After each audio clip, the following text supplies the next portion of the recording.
This is 1480 KRAE Cheyenne. Also being heard on translator K266CC Cheyenne at 101.1 FM.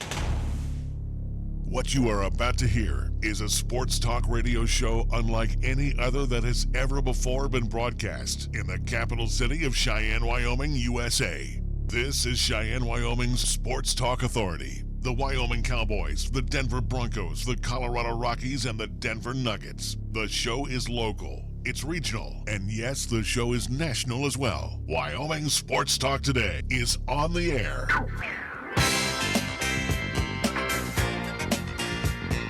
If they're talking sports on the radio in Cheyenne, this is the place it happens. This is Wyoming Sports Talk Today. And welcome to Wyoming Sports Talk Today. Larry Perotti along with Nick Perotti as we're back in studio after a long road trip to La Junta, Colorado yesterday. We'll talk more about that in a little bit. But we have our program for you today, and it looks like it's going to be chock full of some good stuff. So let's get to our great sponsors of our program. They are Taco John's of Cheyenne. So again, check out everything that Taco John's offers, especially in the way of great eating right now, including their Nachos Navidad, Taco John's of Cheyenne. We also want to thank Jolly Rogers RV Sales and Service, having their hail of a sale still going on over on Highway 30.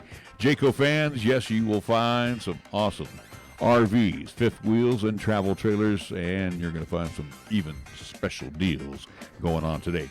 Chick-fil-A at the corner of Windmill and Del Range. Of course, right across from Menards. Ray and Cindy's Place serving up 3 squares, and they have some specialties going on right now, like their delicious tortilla soup and their peppermint chocolate chip milkshake. Absolutely delicious. That's just a couple of things to sample over at Chick-fil-A of Cheyenne at the corner of Windmill and Del Range. Kia of Cheyenne over on Nation Way. The 18-year model year is about toast, and we need to move them so we can move in the 19s. And we got some great deals going on over at Kia of Cheyenne. See my good buddy AJ and the crew today. Kia of Cheyenne on Nation Way. Platte Valley Bank times 2. Banking made easy for you and me. And again, the original location over on the north side on Vanda High, and of course the east side location, Monday through Friday, you'll find them at the corner of College and Pershing. Medicap Pharmacy for all your pharmaceutical needs with your doctor's prescription. Let Gene and his great staff fill those prescriptions, explain those medications to you. They have a convenient drive-through. They have sundry supplies inside. If you do your shopping inside, just see our good friends over at Medicap Pharmacy next to Texas Roadhouse on Bluegrass Circle. Lennox Auto Body times 2. The main auto repair center and truck repair center over on Dunn Avenue. The Auto Glass and Detail Center can be found on Pershing Boulevard. First Third Bank, 1508 Stillwater Avenue. Again, you want to talk to them first about their special CD rates with great annual percentage yields. Open Monday through Friday over at 1508 Stillwater Avenue. Across the street, 1507 Stillwater Avenue, Suite D. In the Greenway Commons is the home for Joe's Place. Mondello's Pizzeria or Paisan Cuisine is at its finest all the time, 7 days a week. Mondello's Pizzeria. Mars Plumbing Heating at 1515 Logan Avenue. 'Tis the time of year where we need to stay warm indoors, so make sure they are over checking out all your heating apparatus over at your place, and give Marv's Plumbing and Heating a call or drop on by and see them at 1515 Logan Avenue. We get things underway with our scoreboard, and it's always brought to you by Pepsi of Cheyenne, like we did last night down in La Junta, the Pepsi scoreboard. Well, the Pepsi scoreboard now is in operation during Wyoming Sports Talk Today. Here's Nick. LCCC women's basketball action from last night, as we mentioned, down in La Junta against Otero Junior College. It was a losing effort on behalf of the Lady Golden Eagles as they fell 68-56 against the Lady Rattlers. So for LCCC, they moved to 8-4 overall. They will have games coming up this weekend alongside with the men, as they will at least see a doubleheader coming up this Friday against North Platte on the road. And Saturday, we will see McCook, Nebraska, at least McCook Community College this Saturday, as it will be LCCC men's and women's basketball here on 1480 KRAE. NHL action for tonight, 3 games on the slate. You will see the St. Louis Blues hosting the Edmonton Oilers, the Anaheim Ducks in Honda Center taking on the Chicago Blackhawks, and last but not least at the Shark Tank, the San Jose Sharks hosting the Carolina Hurricanes. That's what's happening in NHL action for tonight. They may draw a packed house tonight, but I don't think it has the same mojo as it did for the past 4 seasons in the finals. What? Warriors will be at Cleveland to take on the Cavaliers in the Quicken Loans Arena. Cleveland's what, won 3 games? 5 games. Yeah. It just doesn't do it for you, huh? Okay. It never did for the finals because we knew who the better team was. Nuggets will face the Magic tonight in the Amway Center. It will be the Wizards and the Hawks. They will get together in the State Farm Arena in Atlanta, GA. Thunder and the Nets in the Barclays Center in Brooklyn. 76ers Raptors at the Scotiabank Arena in Toronto. Clippers and the Grizz in the FedEx Forum in Memphis, Tennessee, at the Fiserv Forum in Milwaukee. The Bucks will entertain the Pistons. It's a full slate tonight. Hornets and the Timberwolves in the Target Center. Mavs and the Pelicans in the Smoothie King Center. Do the Pelicans ever play anywhere but the Smoothie King Center? It's like they're always at home. And then the Spurs and the Lakers tonight in the Staples. Our scoreboard. You still got collegiate basketball as well, too, over the AA tonight, 7 o'clock, if anyone really cares. The Cowboys hosting South Carolina. The Gamecocks coming in. 7 o'clock tip-off over there at the AA. So for Wyoming, looking to get back on the winning track again, even though they are 2-6, and they are going to see an okay South Carolina team who comes in at 4-3 overall. And they're going to see a Wyoming Cowboy team. Yeah. So that's the way we look at it right there. Okay, our scoreboard brought to you by Pepsi of Cheyenne. This is the Pepsi that's got a date with your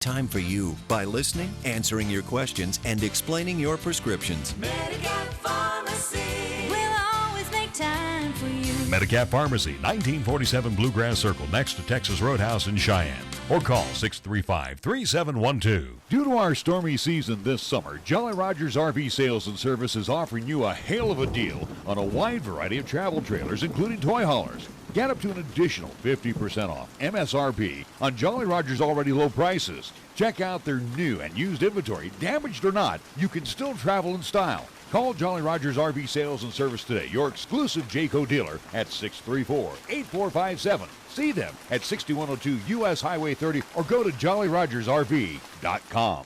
Taco John's presents Olay the Day Pep Talks. Boys, everyone shares everything nowadays. They share where they're eating, pictures of what they're eating. Heck, they even share feelings about what they're eating. And that's just fine, but some things you need to keep to yourself. Like these new loaded nachos from Taco John's. Taco John's new loaded nachos are a meal-sized stack of chips topped with sirloin steak or pork carnitas and creamy poblano queso. Gather around, boys. Let's get a selfie with my loaded nachos. Olay the Day at Taco John's. Here's the latest weather forecast on 1480 KRAE.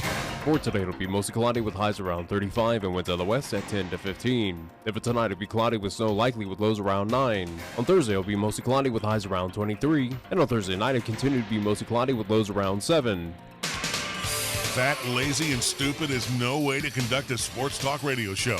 We've thrown down the gauntlet, upped the stakes, and made it clear that when it comes to sports talk radio in Cheyenne, there's a new player in town. This is Wyoming Sports Talk Today, and it's only here on AM 1480 KRAE.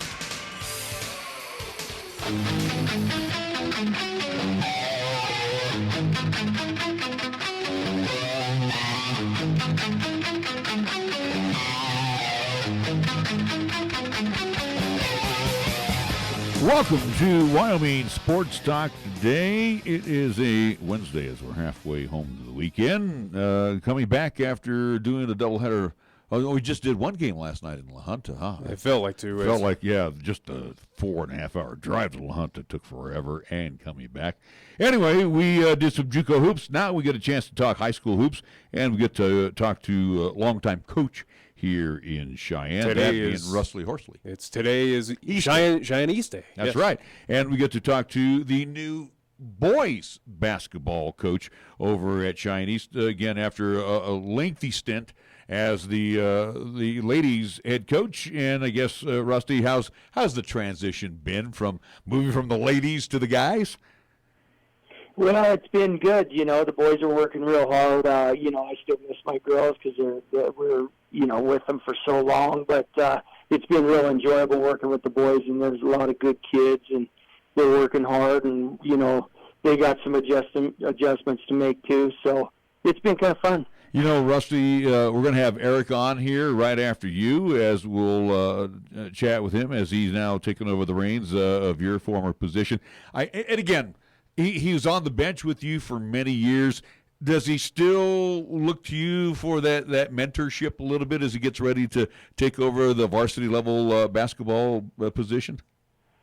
We're really good friends, and we've been coaching together for a long time. So we trade ideas back and forth every chance we get, and it's just kind of like two basketball coaches. I'm going to use some of the stuff that he's learned and used, and if I can help him out, I'll help him out at any time. So it's a good working relationship, and we've been very fortunate to be together for a long time. For this season heading in, at least looking at the preseason polls for the boys' side for you, Coach Rusty, it's nothing new as you've seen this before with coaching Cheyenne East girls basketball, but Cheyenne East coming in ranked at least favored, number one, as last year they were the consolation champs. Any added pressure for you heading into the season, or is it just kind of, hey, we look at the preseason polls and we just kind of move on with East-style basketball for the 2018-2019 season? Yeah, I think those polls sometimes can be misguided, and with us, doing, having a new system and putting some things in place that's totally different for these kids. I talked to the kids about that, and we might get off to a really slow start, and that's fine. We got to get better every day, and that's kind of what we've been focused on. We don't really want to focus on those polls at all because, especially now. It's nice, and like I told the players, I said, the state thinks highly of you, but we got so much work to do before we're even close to being number one. So we just try to get to work, and that's it. You have a lot of returning talent coming back, so that's a good thing. That kind of makes your job a little bit easier. And then, of course, too, I guess the one question I have here is the status on Brenden Buell, who got injured in football, and understand that he's one heck of a basketball player in his own right as well. Yeah, and I think you saw, in football, he's just a great kid with a great work ethic. And in football, he had a tremendous year up until he got hurt, and we're hoping that he brings that to the basketball floor, which I think he will. It's been nice being around him. He hasn't missed a practice, and he can't do anything. And so he's just that type of kid. He's a gym rat, and he loves the game. And I think he'll be, he'll help us a ton. And we have so many good kids that, if we can get them playing, I think they'll be a talented group. Has he been cleared to play, or when will he be cleared to play? No, he hasn't been cleared to play yet, and he had surgery, and everything's going really well for him, and he's done all his rehab and everything, and they're looking at probably towards the end of December that he might be cleared to play, so that'll be real nice for us. And like we talked to him about, we just don't want to push him back too early. We want to make sure that he's healthy and everything's good, but he could play towards the end of December. Is there a difference, again, X's and O's are, all the same on the clipboard, but is there a difference between the men's and women's game now that you've made that move from the women's side to the guys? Yeah, the speed's really different. Some of the things that you can run is really different. I've never seen so many dunks in my life as I have, in 10 years. It's just incredible what these kids can do anymore. They're really strong and athletic and can jump like crazy. So that's totally different. And between the girls and the boys, I would say, the effort's always there with the girls. If we can get the effort always there with the boys, I think we'll be, pretty darn good. Looking at the conference preseason schedule for the Cheyenne's boys, you will be down in Windsor once again as you were last. At least the guys' side were down there in Windsor, taking out at least competing in the Power to Play Windsor tournament. Also, too, you will be in Gillette for the Energy Classic.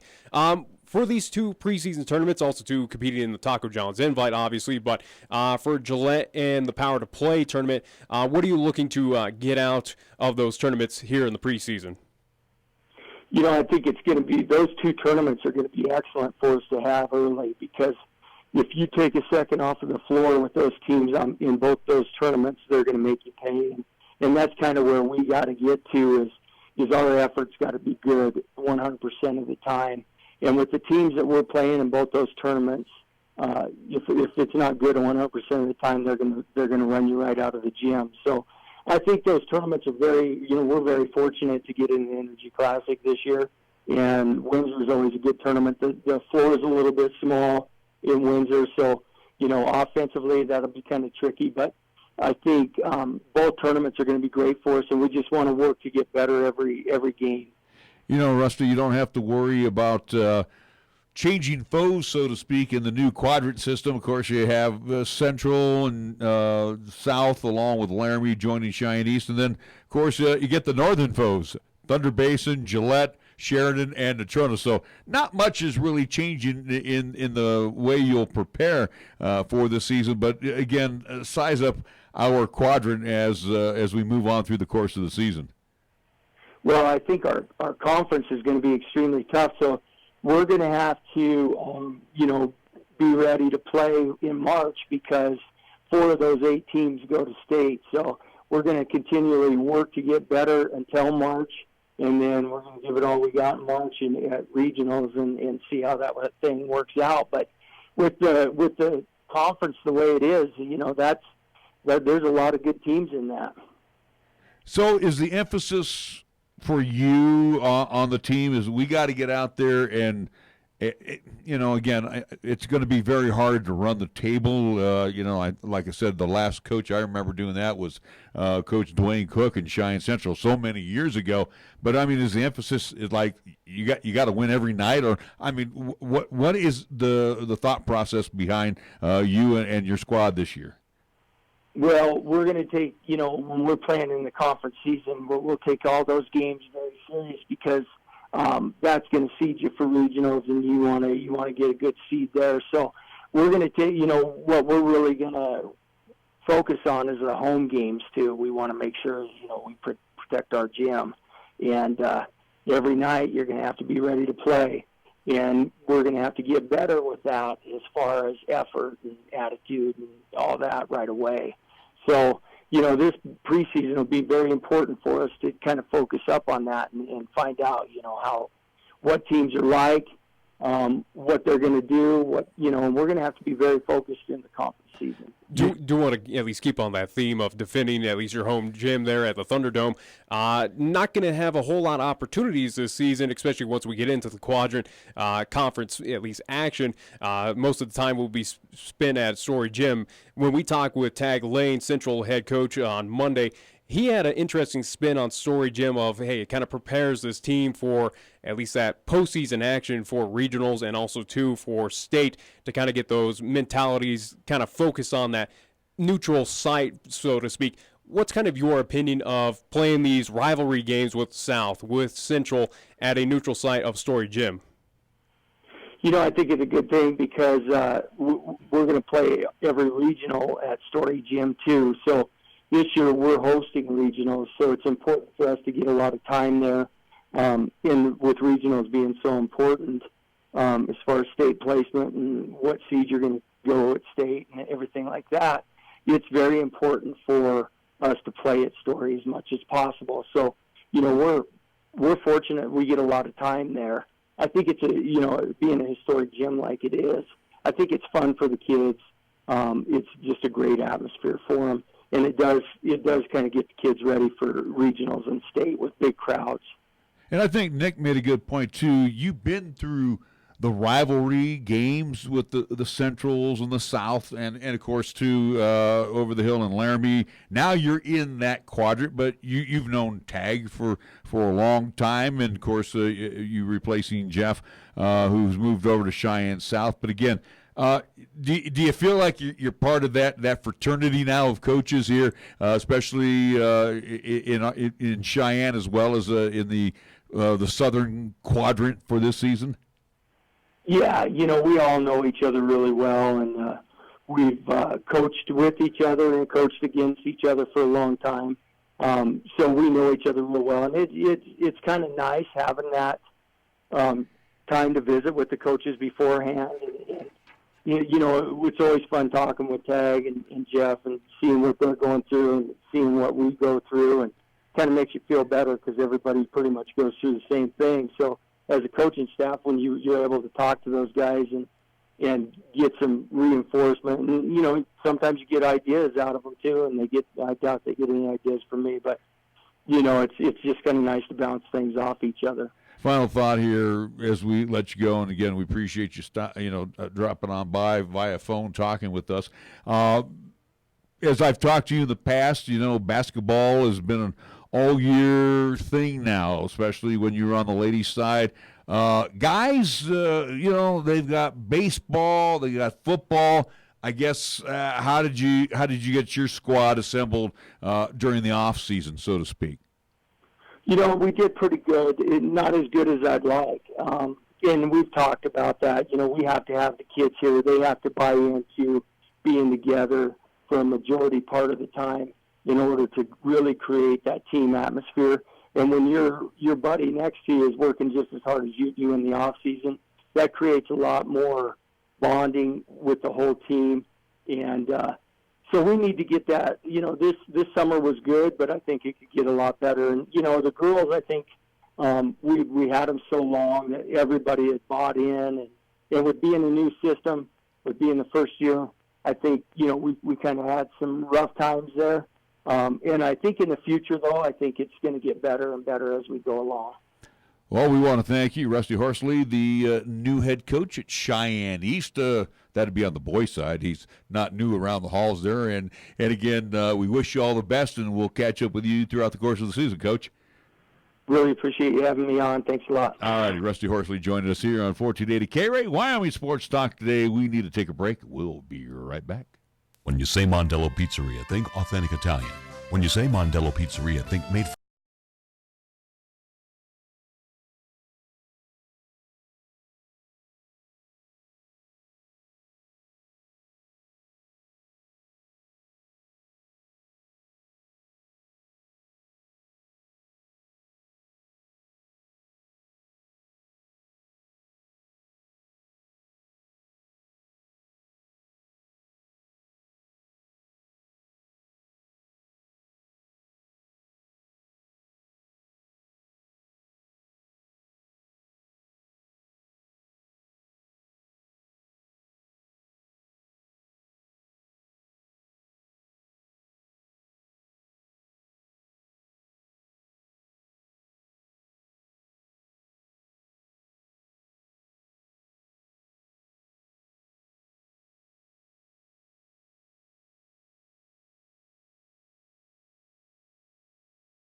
That's 631-8430. Are you tired of paying ATM fees?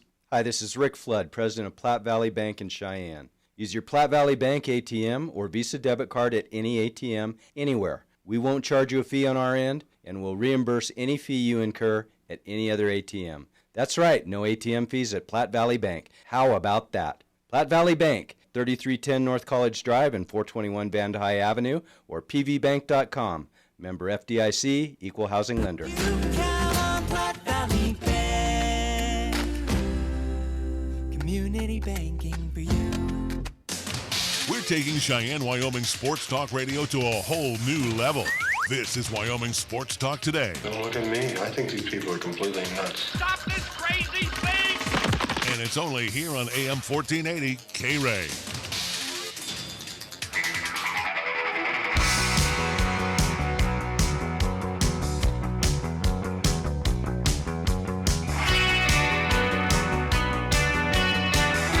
We are back on Wyoming Sports Talk today. We'll always go from one locker room to the other, and now we get a chance to talk with Derrick Westling. He is the Cheyenne East girls basketball coach, new head coach, and again has been on the Rusty Horsley staff for many years. So again, nothing new to being on the bench for the Cheyenne East Lady Thunderbirds. But Eric, real quick, as we open up our conversation, thank you for joining us here on Wyoming Sports Talk today. Do appreciate you giving us a few minutes this afternoon. Thanks for having me. Appreciate it. Now, what I'm going to say is, in most cases where a coach will get up and leave the program, and of course Rusty went from the girls to the guys side, sometimes when coaches leave, they leave when the cupboard's a little bare. But here's a situation where, yeah, you've graduated some really good athletes over the last couple of seasons, but you've had that opportunity to mold some of these young ladies in the junior varsity sophomore programs. Yeah, it's and when we talk about the triads, I'm really happy with our KRAE coaches and what they're doing for us. They're really buying in, and of course Ronnie Carew, who's part of my staff, is the head coach down there. But just a bunch of coaches down there understanding that they're helping us get better, and I couldn't be more pleased with the staff I have with Coach Nelson and Coach Goff and Coach Cameron and of course Coach Curran. I'm just really lucky to have them help these kids be ready, and so we really never have an opportunity to drop off because they get coaching from 7th grade on, and it's really fun to see that come into fruition. Now, with this being your first, at least, official season as head coach of the varsity squad there at Cheyenne East with the Lady Thunderbirds, taking a look at the preseason polls as we just did with Rusty Horsley, but looking on the girls' side of things, around for the coaches and media, they've given Cheyenne East a lot of respect, at least picking you third here in the preseason, as much as you did at least lose a few seniors that we are currently seeing over at the LCCC ranks, especially with one Mackenzie Fagenbush. But is there any added pressure your first year, at least having that kind of at least attention, all eyes on you heading into this 2018-2019 season? It's something that we've been able to use. There's pressure for sure, but we've been able to tell our kids that this is it. We're not sneaking up on anybody. So especially for these first 2.5 weeks, it's been great to see the kids embrace that, great to see their work ethic and practice, and understand that we're going to have to play our best every night. And so, pressure's good. It causes you to be better as a player. It causes us as coaches to be really serious about our game plans and how prepared we get the kids. But, yeah, we definitely feel that a little bit. Eric, how much do you attribute a little bit of your coaching success to Rusty? Again, you were on his sidelines for many years, and I guess do you still look to him for some help from time to time? I do for sure. He's probably getting sick of me already, but it just, I've said it before, but he just works so well with kids and he motivates them so well, and to be around that for so long, it's allowed me to look at where I've been prior as a coach, and Coach Will was great at preparation and did great things too, and he was there before Rusty, and I worked for a couple coaches before that, but Rusty gave me a chance to really look at success from what we've had, and he's definitely given me a lot of advantage in terms of how I could mold myself as a better coach. You look at, and I just got done talking with Rusty, where he has kids joining him from, football and baseball, to be part of the basketball team. You look at your young ladies, whether they come from cross country or maybe just got completed with volleyball, but this coaching thing is an all-year-round job, especially at the high school ranks. So tell us a little bit, as you were announced as the head coach at Cheyenne East, taking over the ladies program, and tell us about all that you did in the offseason, getting ready now as we're getting ready for the preseason. It starts with the understanding, and you alluded to the fact that at East we push multi-sport athletes, and I think if you look at any college coach worth their salt, they're going to tell you that they want multi-sport athletes. And so we want them to be part of other sports. At the same time, it is year-round. So it starts with the open gyms, which we had a great turnout, and then we went to two Division II camps, and we had a great turnout there and really competed and did some good things. And our constant here, and it's a credit to our weight coaches, is our kids lift, and they do so throughout the year. They do so in the summer. And none of that happens without the kids' work ethic and want to. And so we're pretty fortunate to have kids that embrace hard work and wanting to be better. And, our summer was really great because of those things. As we talk with Rusty, I'll ask the same question for you, Eric. With at least Rusty, he's dealing with one injury to his squad that we won't see one Graydon Buell for quite some time, or at least till the end of this month potentially. But kind of give us the health update for the Lady Thunderbirds as we get ready for this season. Let me find some wood here. We're healthy. We're healthy right now, and we're all systems go, doing well. Trying to stay away. There's a bug going around, so we're trying to preach to our kids to take care of themselves and make sure they're hydrated and getting enough sleep. But right now, like I say, it's everybody's healthy. Nice little article on Graydon's sister in today's sports page, and let's talk about your Lady Thunderbirds and a phrase that's used quite often, and we know that from traveling with the LCCC Golden Eagles and the Lady Golden Eagles. Team building. So obviously you have a young lady that's moving in from Rock Springs. You have some young ladies that have been with you for quite a few years right now. Tell us a little bit about molding this team into Eric Westling's team. It starts with the understanding that we are in fact a team, and I think that our summers are so huge for that. We try and choose a couple camps where we get the kids away from home, and I think that's huge. When they have to just sit next to each other on a bus for 4 or 5 hours, when they have to stay in a dorm room and experience that for a couple years, I think that's huge for us because it allows them to know each other outside of school, maybe outside of their comfort zone. So that's kind of, we're going to continue to do that. We've done that, we did that with Rusty, but that's I think where we've been strong is really getting to know each other through summer and team camps. And, of course, during the year, I couldn't be more proud of the way our kids accept, and they constantly do. Whenever a new kid comes, they reach out. They try and incorporate them into part of our culture. And in Kai's case, she did a great job of doing the same for our kids and being willing to accept them.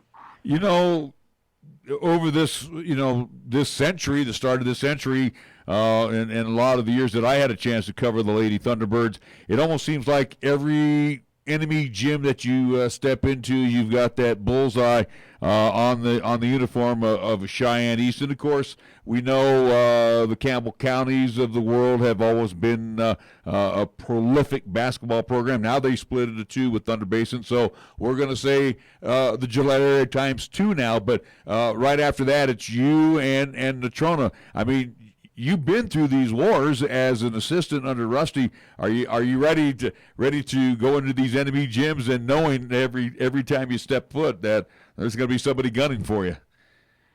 Oh, absolutely. You wouldn't want it any other way.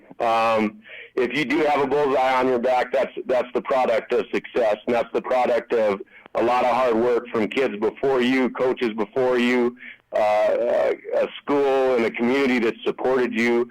And so, you just alluded to Gillette, and they do a great job at that. And our community and our school and our kids have done a great job of, putting that target on our back. And so that's a mark of pride. We take it seriously, and we understand at practice every day we preach that if you're not ready to bring it every night, every other team will be. Now, Cheyenne certainly, again, as we've been mentioning, has a target on their back, but at least for you, Coach, looking through this Class 4A, what teams are kind of on your radar? Obviously, Thunder Basin chosen number 1 in the preseason polls, Campbell County defending state champions from last year, but outside of the 2 Gillette schools, what other teams are kind of on your radar for Class 4A? Our quadrant is going to be tough. They've got young kids at Central, and they've got young kids at South. Coach Tyson is coming back to Laramie. So you look at our quadrant, you can't sleep one night because there's kids in every one of those gyms that are working hard and they're getting really good coaching. So I think our quadrant's going to be good. And then I look up north and it's the exact same thing. You got kids. Just our side of the state is going to be tough. The Sheridan kids work their tails off. Natrona is going to get better and better. You know, they're got Coach Costello back, so they're going to be good. Kelly has a bunch of, just freak athletes. I'm intrigued by Cody with the moving that they got. We really haven't got to see Cody a ton until state, so having them in the 4A is going to be interesting. But it starts, with those two schools in Campbell County. Final thought from me, Coach, and again, believe it or not, we got the preseason sneaking up on us real quick here. You get into tournament action, and again, what do you look for when you are in the preseason? Obviously, you want to get that starting five together, and then you want to, look down your bench and who's 6, who's 7. But my point is, though, what are you aiming for during all of these preseason contests? The number one thing I've been preaching to kids all week is how do we deal with adversity? How do we persevere through it because it's the preseason, because we're a new unit in terms of a varsity team, and there's going to be ups and downs, but how are you responding to that? And I think that's what preseason's all about, is figuring out who we have as players and players figuring out who they are on their team and understanding what roles they can do to get us wins. So that's what I'm looking for, is the ugly stuff and seeing what we do with it. Well, Coach, we wish you all the best. I know we will be catching up with you quite a bit this season, so we look forward to some Lady Thunderbird basketball and under the new direction of you, Eric Westling. Thank you so much for joining us on Wyoming Sports Talk today. Thanks for having me on. I appreciate it, guys. All righty. It's 3:39 at 1480 KRAE, and again, thank you to both Rusty Horsley, the boys' head coach, and to Eric Westling, the girls' head coach, joining us here East Day today. We're going to take a time out. We're going to come back. We got more of Wyoming Sports Talk today in just a little bit. It's the big pre-Christmas event happening this Saturday at family-owned and operated Riverbend Nursery and Stone Company. You're invited to join them for their holiday open house all day. Santa will be there taking pictures with all the youngsters from 1 until 3, and photographs will be free from Ideal Photography. Bee's Baked Goods will have pastries, coffee, hot chocolate, and hot cider. Call today and reserve your spot for Totally Reads. The adult crafting class, call 638-0147. And remember to get your fresh Christmas tree inside, out of the cold. Plus, you'll find all kinds of goodies, including fresh poinsettias. And for that hard-to-shop-for person, a Riverbend gift certificate is a perfect gift or stocking stuffer. Don't miss Riverbend Nursery and Stone Company's Holiday Open House this Saturday, December 8th on North Yellowstone Road in Cheyenne. Open 7 days a week during the Christmas shopping season. Capital Lumber is number one in Cheyenne. Are you listening? We're all the lumber store you'll ever need. For over 50 years, Capital Lumber Company has offered a full line of hardware and lumber selections. Plenty of materials, even for the do-it-yourselfer. So talk with one of the many experts today at Capital Lumber Company. Capital Lumber Company is the best in the region, and they are your true value hardware store. Lumber One in Cheyenne. Capital Lumber Company at 1222 Dunn Avenue. Style and value come out strong on the newly redesigned 2019 Kia Forte. AJ Miller here for Kia of Cheyenne, and the Kia Forte has new performance improvements and technology innovations that rival the competition, and Forte is priced less. Right now, during our Light Up the Holiday sales event, you could save even more on the new 2019 Kia Forte. Compare Forte to Cruze, Corolla, or Jetta and see that the Kia Forte offers you even more for less money. Come by or go to KiaofCheyenne.com and we'll make it easy. 1480 KRAE is your home for live play-by-play coverage of high school basketball and football. Hi, this is Nick Brody inviting you to hear all the play-by-play calls of East, Central, and South football and basketball. You'll hear the conference action along with the postseason, and during the basketball season, 1480 KRAE features both boys and girls games. Catch all the exciting calls on AM 1480 KRAE, also streaming the games worldwide on the web at 1480KRAE.com. Here's the latest weather forecast on 1480 KRAE. For today, it'll be mostly cloudy with highs around 35 and winds out of the west at 10 to 15. For tonight, it'll be cloudy with snow likely with lows around 9. On Thursday, it'll be mostly cloudy with highs around 23. And on Thursday night, it'll continue to be mostly cloudy with lows around 7. You bleed brown and gold? So do we. Wyoming Cowboys football and basketball is always front and center on the show. This is Wyoming Sports Talk Today, and it's here on AM 1480, KRAE.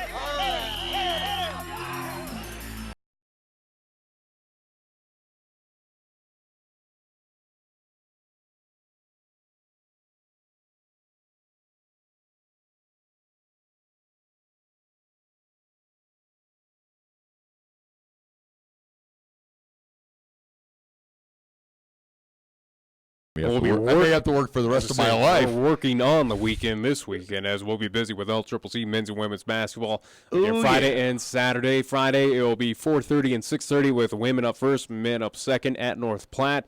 Saturday's contest will be down in McCook, Nebraska once again, but this time we will see those McCook Indians. That will be 1 o'clock tip-off for the women. Men up next at 3 o'clock. All games on 1480 AM, 101.1 FM, 1480KRAE.com, and video live streaming, as always, on Periscope and the 1480 KRAE YouTube channel. Well, we want to thank our East High coaches for joining us here on our first hour of Wyoming Sports Talk today. Hour number 2, it's our Cheyenne Stampede Coaches Show. And Coach Breen will be joining us today. We'll have goalie Brenden Carew, I do believe is how you say his name, but we'll finally have a goalie, a netminder, in for the Cheyenne Stampede as they come off a rough loss against Northern Colorado this past Friday. They will be on the road, and it doesn't get any better as they will see the Ogden Mustangs out there in Utah. So the top-rated Ogden Mustangs will be playing host of the Cheyenne Stampede for 3 straight games on the road. All right. Well, the National Football League may. I'm not saying they will.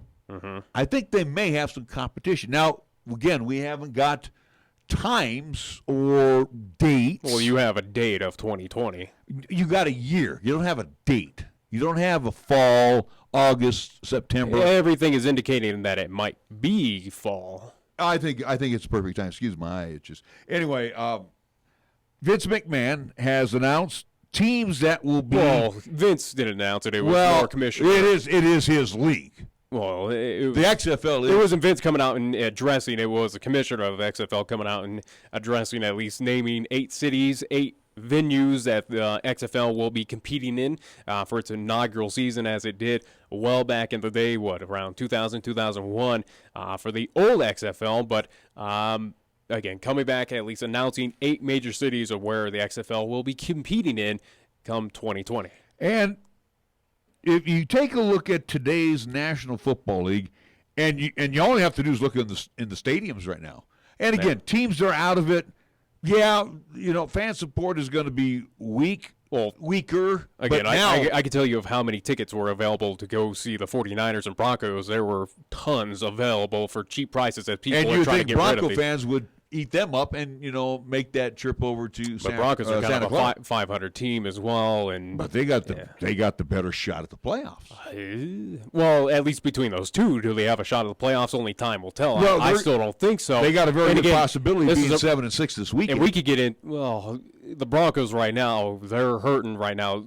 I understand with Emmanuel Sanders. They got a lot of starters missing some time coming up against at least the 49ers. So are the 49ers. They're a walking wounded as well. Jimmy G's walking, though. He's back. Yeah, but he's not throwing. Well, they're not going to throw him out now, but it's good to see he's off crutches and he's walking around. But, again, the Niners, they were so horrible against Seattle. They weren't horrible because Nick Mullins he was the leading passer in the NFL, even in a losing effort against the Seahawks. Well, I still have faith in Nick When you Mullins. throw the ball 90,000 times, you should be the leading He's passer. got an arm. Well, good. They're not going to. I think he's a competent backup, but again, I'd rather have Jimmy G in there for the 49ers. But anyway, so I would rather have a lot of their guys that are injured. So the XFL, I have a more exciting league. I have a feeling that football is going to be returned to the state that it used to be. And hard hitting. That's what XFL. Not a namby-pamby league. And that's what XFL is trying to do. And they're trying to alter a few things, as well as they've been announcing as well that they're working with the NJCAA with a few schools down there around the southeastern states as they're toying around with alterations to kickoffs, punt returns. They're working on some tweaks to possibly come to this new XFL in 2020. So they're addressing a few at least issues that the NFL currently has, and they're trying to, again, get it back to here it is, not an overly complicated contest or an overly complicated game of football. Let's go back to the bare basics. It's hard hitting. We're about player safety as well too, but it's a zero tolerance league as well. Yeah, it's not going to be politicized like the NFL was. And again, I think this is going to be both ways here, Nick. Teams that are not good, fans aren't showing up. Also, the politicization of the NFL has also hurt at the box office. Well, yeah. And again, fans aren't forgiving in the National Football League because the product is not all that good. There's not a whole lot. Yeah, there's not a whole lot of parity as what you would see probably in MLB. Kind of what you're seeing in NBA. That there is a slight shift. NHL. It's pretty much, hey, here it's Pittsburgh, it's New England, it's these top dogs. Sure, you had an LA Rams that's at least worked their way into what they're doing this season, but, I mean, it's pretty much of, hey, 49ers have been terrible for for however many years. About the last 10 years. Yeah, for about 5 years or so, 6 seasons. But it's something that I've noticed, especially with the NFL, where these Thursday night games, these primetime games, they're not really focusing on major entities. Like, for instance, again, the past Monday night contest, Washington versus Philadelphia, team that's 6-5, another one that's 5-6. That was in Philly. Am I that excited to watch that for a Monday night primetime game? Not really. It's right now, the NFL has a lot of issues, and they're not addressing them, and they haven't. Or either they address them and flip-flop it due to one commissioner, Goodell, on his decisions of let's toy around with a few decision-making processes. But the NFL right now, it has a lot of problems, a lot of issues, and it's not getting anywhere close to even solving them. Here comes the XFL, as we've, at least when it was announced, do believe around this time last year, of saying, hey, we're not the NFL. We're competing against the NFL. We are going to go back to basic football, something that the fans are going to enjoy watching. Well, let's say it's not going to be the new and improved XFL. This is going to be the totally revamped XFL because reimagined. Yeah, it was a failure. It was a failure to the point of failure-ish. Again, it was a failure. If you watch that 30 for 30, there was a lot of interesting, at least a lot of things that the XFL did that the NFL has now adopted. Like the XFL was an innovator of a few interesting things. But also it was an innovator of some dumb arse things that went on as well too, and you know that had no place. And as a springtime league, again, it was the XFL known as the Extreme Football League. It was supposed to be a very, at that point in time, again, you got to think of what wrestling was as well, where it was that extreme level. But also, too, it also failed as a springtime league. And, again, it shows. Due to multiple factors, again. You got to watch that 30 for 30. Time and time and time again, spring football, professionally, will not make it. Maybe in one out of the 8 teams here, just for argument's sake, maybe in one area it might do well. Yeah. And I think back to the old, we'll go back to the United States Football League. You think with Steve Young, when he was quarterbacking the LA Express, and you looked in the LA Memorial Coliseum where they played the big Memorial Coliseum, and you're barely drawing 10 to 12 to 16,000 fans. Well, the Rams, it looked very, very empty. In recent seasons, the Rams have had that difficulty as well, too, there at the Coliseum. So it doesn't really matter. LA is that kind of fickle town of, hey, if the Rams are terrible, but when you're watching that on TV, you know, it's like, who cares? You know, nobody. You'll peek your head in, and again, TV ratings are to everything. And again, Vince McMahon, the owner of the XFL, very smart man. Again, brilliant, I guess you can say, what he's done with the WWE. And the teams that were announced today, at least cities, the cities that were announced today, let's look at it this way: very big markets. And I think that's right. And a couple of medium-sized markets. I don't think they're going to place an XFL team here to start off their inaugural season here Not in Cheyenne. That's for sure. But at least looking at a few, we'll name all 8 that will be joining in 2020, as it is locked and set in stone, along with also two of the venues that they'll be playing at, and some of them are very interesting. We'll start in the Texas region with Dallas. They will be hosting one XFL team. It will be at least they'll be playing at the Globe Life Park in Arlington, so where the Rangers play. is now where XFL football will be played as well. They're not going to play in Jerry's world because Jerry knows they're going to be competing with him. Yeah, so again, what's the simpler thing to go across the street to that brand new Globe Life Park that's going to be at least up and running by the 2020 season. Going down south of Dallas, Houston will also too have an XFL team. They'll be playing at TDECU Stadium. That is where I do believe the Houston Dynamo of the MLS plays their home contest, so pretty much a soccer park. Same as what you saw with the StubHub Center there for the LA Chargers. So obviously, not going to play at Energy Stadium where the Texans are because, again, Texans own that. Mm-hmm. Hey, they're going to compete with the NFL. So makes sense that they're not competing there, and at least where the Houston Dynamo play their contest. You mentioned Los Angeles. Los Angeles, hey, guess what? Where the Chargers will be moving out by that time at the StubHub Center. That's where XFL, at least football, will be played in Carson, California. LA will have a XFL team as they did back in the day, not at the Coliseum, but instead will be played their games at the StubHub Center for now. Which makes a lot of sense because it's about 30,000. I think it was like 35,000 they can see. I think it's only 20,000. It's nothing massive. Oh, I thought it was a little. Well, let's meet in the middle. We'll say about 27,000. Okay, and again, the middle would be 25. Well, 30, 20. I 25. said about 35,000. So.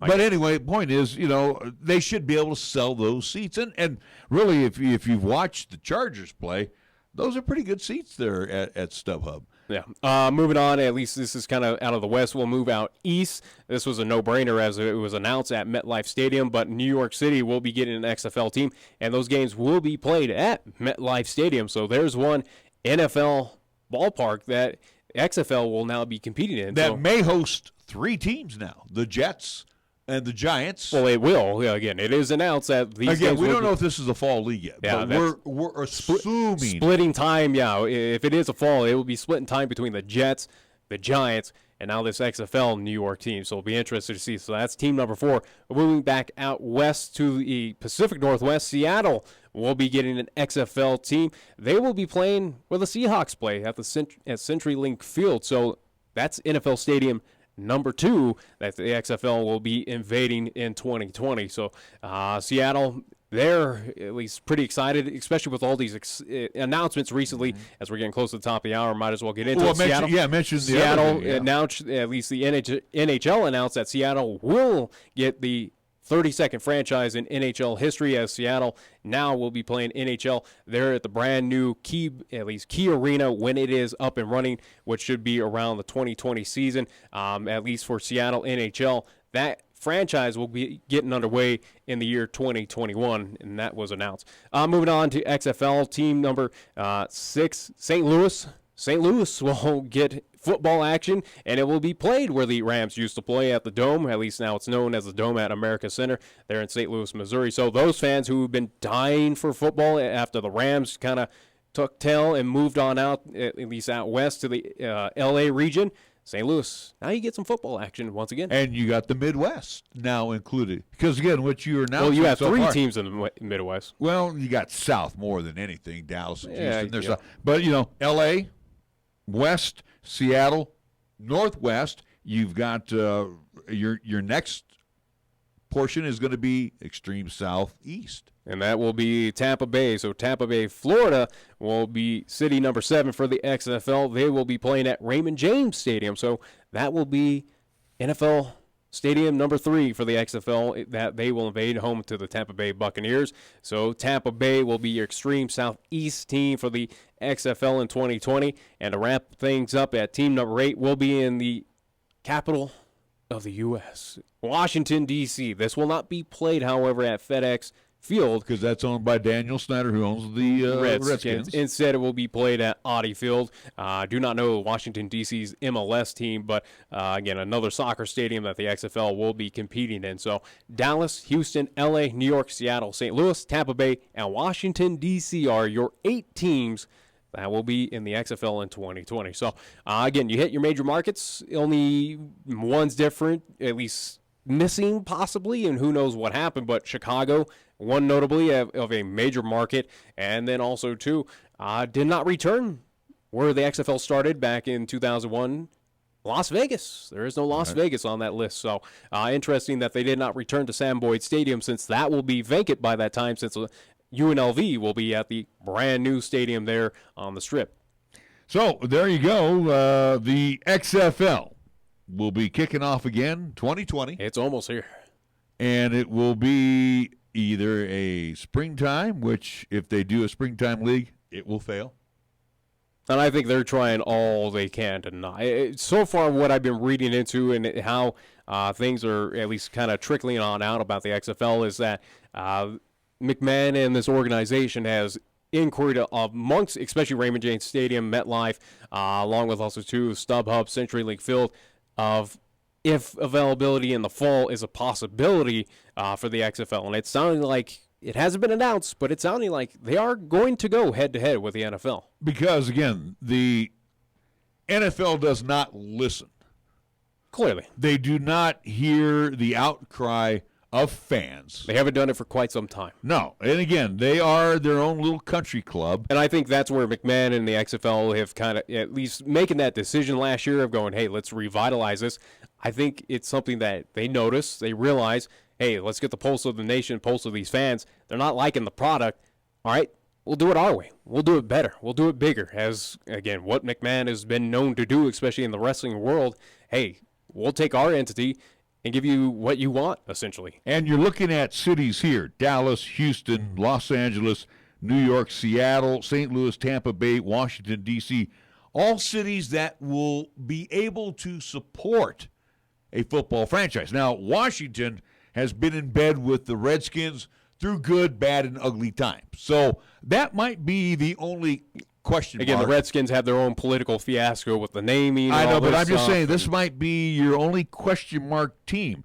Tampa Bay, I mean, Tampa Bay, those fans, you see with the Rays, you see with the Bucks, they're going to be fickle. Yeah, St. Louis starving in the Midwest for a football I think franchise. St. Louis will absolutely show up. Seattle, I think they got competition. We're going to have Seahawks are still beloved. Yeah. In New York, hey, the Giants and the Jets, nobody cares. There's millions. There's millions there to tune in if you're not a Jets fan, a Giants fan, or if you just want new football. I mean, there's millions of you to tune in. Kind of with L.A. If you're tired of the Chargers, if you're tired of the Rams, or you miss the Chargers since they're moving out of the StubHub. That's what I think. I think the move to Carson, California to fill that void is going to be okay for them. Houston, you got the Texans that have all of a sudden got the franchise revitalized. They may have some competition. Dallas. Yeah, I mean, if you're sick quote of unquote America's team. Yeah, if you're sick of Jerry Jones, here's an alternative to Jerry's world. So I think Vince McMahon and the XFL may be able to pull this off.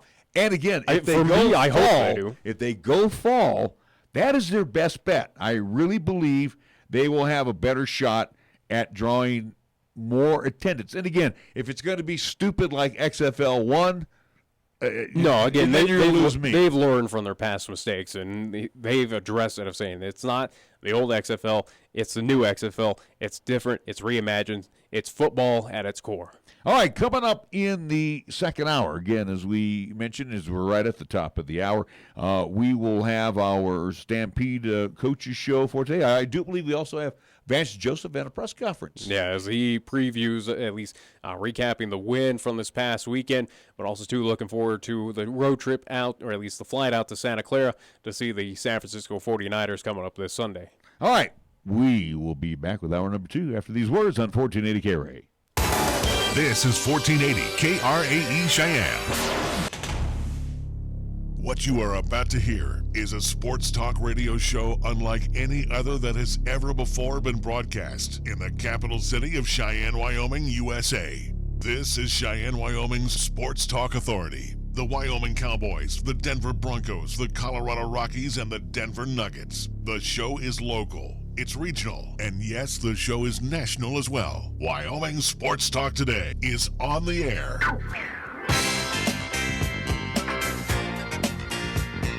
If they're talking sports on the radio in Cheyenne, this is the place it happens. This is Wyoming Sports Talk Today. We welcome you back to hour number 2 of Wyoming Sports Talk Today, being brought to you by Marv's Plumbing and Heating at 1515 Logan Avenue, Mondello's Pizzeria at 1507 Stillwater Avenue. Suite D in the Greenway Commons. First Tier Bank directly across the street at 1508 Stillwater Avenue. Lennox Auto Body. The Auto Glass and Repair Center, you will find them over on the Detail Center over on Pershing Boulevard. The Auto Repair and Truck Repair area over on Dunn Avenue. Medicap Pharmacy for all your pharmaceutical needs. Same location as always. Bluegrass Circle next door to Texas Roadhouse. Platte Valley Bank, 2 banking locations. The Original over on Vanda High and the East Side location at the corner of College and Pershing. Kia of Cheyenne over on Nation Way.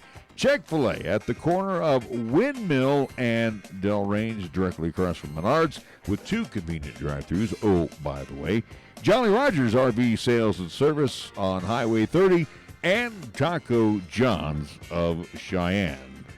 We get things underway with our scoreboard as we do each hour, and our scoreboard is brought to you by Pepsi of Cheyenne. Here's Nick. LCCC women in action last night as we were down in La Junta, Colorado, seeing the Otero Junior College Lady Rattlers.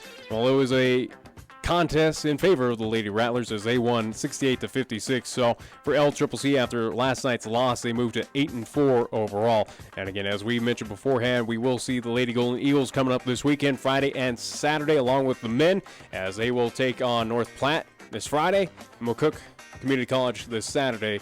And again, all games can be heard here on 1480 KRAE. NHL action for tonight. 3 games on the slate. The St. Louis Blues taking on the Edmonton Oilers there in St. Louis. Anaheim Ducks at Honda Center hosting the Chicago Blackhawks. And the San Jose Sharks in the Shark Tank. And they will be playing host to the Carolina Hurricanes. That's what's happening in NHL action for tonight. We look at the NBA schedule for tonight. It will be the Nuggets and the Magic in the Amway Center as the Nuggets take their 16-7 record. Again, on the road, 7-4 away from the Pepsi can. Warriors and the Cavaliers, which back in the day was all exciting. This one, in the Quicken Loans Arena for tonight. Wizards and the Hawks in the State Farm Arena in Atlanta, GA. In Brooklyn, New York at the Barclays Center, it will be the Thunder and the Nets. 76ers, Raptors at the Scotiabank Arena. FedEx Forum will have the Grizz hosting the Los Angeles Clippers. Pistons and the Bucks tonight in the Fiserv Forum in Milwaukee. At the Target Center in Minneapolis, the Hornets and the Timberwolves. Mavericks will visit the Pelicans in the Smoothie King Center in New Orleans. And at Staples, the Spurs and the Lakers will lock horns for tonight. Our scoreboard. You're forgetting one other team across. And we got collegiate basketball action going on tonight. That will be in the Arena Auditorium. Who, Nick? It will be South Carolina. They are 4-3. It's their first road contest of the year. They will be in Laramie taking on the Wyoming Cowboys, who are 2-6. That game will get underway at 7 o'clock tonight. They're across the hill in the AA. So the Cowboys looking to get back on the winning track against a very formidable outfit of the South Carolina Gamecocks. So we'll see if the Cowboys can get it done tonight. After we take a timeout, because our scoreboard is brought to you by Pepsi of Cheyenne, we will check in with Vance Joseph of the Denver Broncos right here on 1480 KRAE. Hi, I'm Alex White, tea master at Pure Leaf. When I make tea, everything I know goes into it. You can't be impatient. When I craft Pure Leaf iced tea, I don't take shortcuts, because I want you to have the same amazing taste of iced tea that I do. So I start with fresh picked tea leaves. Then, after they're delicately dried, I blend and brew them at a lower temperature to draw out their unique aromas. And then I taste and fine-tune the blend for a delicious smooth iced tea. I'd love to have you take a sip right now, but that's one thing we can't do over the radio. But you can experience the same delicious taste of Pure Leaf iced tea anywhere you are. I'm Alex White, Pure Leaf Tea Master. Pure Leaf, our thing is tea. Got something to say? Then get it off your chest right now. Phone lines are open at 307-514-1071. Make your opinion count and call the show. Wyoming Sports Talk today.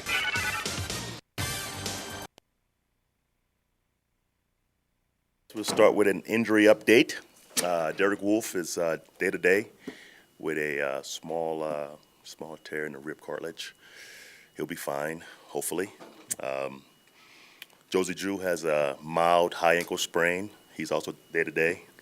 And we've got Chris Harris with a small break in the lower leg. He's week to week. And he won't go to IR, guys. So he needs rest and rehab, and we'll see how it falls in a couple weeks. Questions? Is for Chris, all things considered. I think it's great news. It's great news for Chris. You know, he has time to hopefully recover and heal up, and hopefully we're still playing. Tremaine Brock to be available this coming week? I'm very hopeful. Yes, very hopeful. Back, will you go out and sign another cornerback, or? We won't. You know, we can't because Chris is on the roster, so we have no room. So the guys we've got in house, that's who we're going to play with. Justin Simmons yesterday had a special talent playing nickel. What does that say about his football smarts to be able to adjust that in game? It says a lot, you know, for a guy not to work nickel all week and to move there in the first quarter of the game and, you know, play 50 snaps there at a high level, by the way. But that speaks to his physical traits, you know, to match Boyd, you know, who was their best guy outside of A.J. Green. When A.J. went down, it was all Boyd. So to match him down the seam and to match him immediately, he won more than he lost. That's special, you know, and so it's good to have him. So we'll see how we proceed this week as far as the nickel goes, but he's a guy that can play it for us, so we know that at high level. There were just a couple plays early that were kind of off. What did you see in just starting fast, still be the focus? We've got to start faster, guys. I think we've scored, 3 points in the first quarter in the last, 2 or 3 games, so we got to get more points early, and that just comes from execution. You know, we got plays out there. We missed throws early in the last 2 games. We had some run reads that we missed early in the game. So we have to simply start faster by executing better and putting together drives and scoring points early. You know, we can't wait until the second quarter and second half to score points. So that's going to be a focus this week to get off to a better start offensively, especially. This last week about the possibility of Phillips' touches per game going up. And it looks like there is a plan that you judiciously use him, but is there a way to slowly increase that as you get in the stretch run, or how does that look? I think every game's different, Troy. You know how many touches he gets. It's predicated on a game. You know, and hopefully we can get him more. But you know, we have Royce, we have Cortland, we have Emmanuel. It's only one football. You know, so to get him more, someone else has to take less opportunities. So each week is different. So we'll see about this week. You're losing Chris on the field, but because he's on the hierarchy, maintain his leadership and whatnot in the class, the building? We do. I mean, he's going to be around rehabbing and obviously in every meeting with us. His leadership is critical for our young back end. I mean, he's a very, very smart football player. So the things he finds in his film study, no one else finds. So absolutely having him around is going to help us. You are in a situation where the playoffs are there if you take care of business, sure, and also need a little bit of help here and there. Mm-hmm. Do you start paying attention to Ravens? No, I don't think so, Mike. I mean, right now we're 6-6 only. We're trying to get to be 7-6 this week, and without winning, those things won't matter much. You know, so we have to focus on the Broncos and take day by day, and hopefully play our best football on Sunday to win. But we can't chase the highlights and you know who's winning, who's not winning. That can't be our focus. Our focus got to be to play our best ball each Sunday. At the end, we'll see where we are. We'll see. Freeman, did he yesterday look like the guy pre-injury? Yeah, he's fine. You know, he had obviously a bad fumble that we don't want, but no, he ran downhill. I mean, he had a couple 7-8 yard runs that were real, but again, I mean, you know, with Phillip getting a bunk of the carries, I mean, he's getting less obviously, but when he's in there, he's running the ball downhill.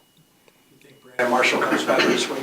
We're hopeful. Yes, we're hopeful. I mean, he wanted to go last week, but he wasn't quite ready. So hopefully he's ready to go this week. But he is itching to get back on the field with his teammates. I mean, he called me last night. I'm ready to go, Coach. So he wants to go. So we'll see how he feels as the week progresses. You've seen offensive lines handle Bradley differently as the years gone on? Well, I've seen Bradley and Vaughn get double chipped, which is rare. But we kind of like that, especially when we're rushing 4 and playing zone coverage, because now we've got 6 guys over 3 receivers. So that's always a good deal when they're double chipping those guys. So obviously those 2 guys are a problem as far as third down pass rush, even first, second down pass rush. So the more we get double chipped, the more we'll play zone and just get off the field. So it works both ways for us. You guys are running the ball well and obviously winning, but is there an idea to maybe use Emmanuel Sanders a little bit more, a little bit differently in games? even though he only threw 21 times? Well, he's definitely a playmaker, and we go into games with shots, to try to find vertically and on deep crossers. So he's our top receiver playmaker. That won't change. But as teams play us differently, we've tried some shots yesterday, and we had a couple, and we missed a couple, and he had one where we took a hit on the sideline there. But every week we have those shots in. So we'll see how teams play us. But if you're rushing the ball at a high rate, it's tough to call a shot when you're averaging 6.4, a carry on the ground. So, with the win yesterday, it was a different type of game yesterday. So the running game was dominant. So it was tough to get back to our pass game.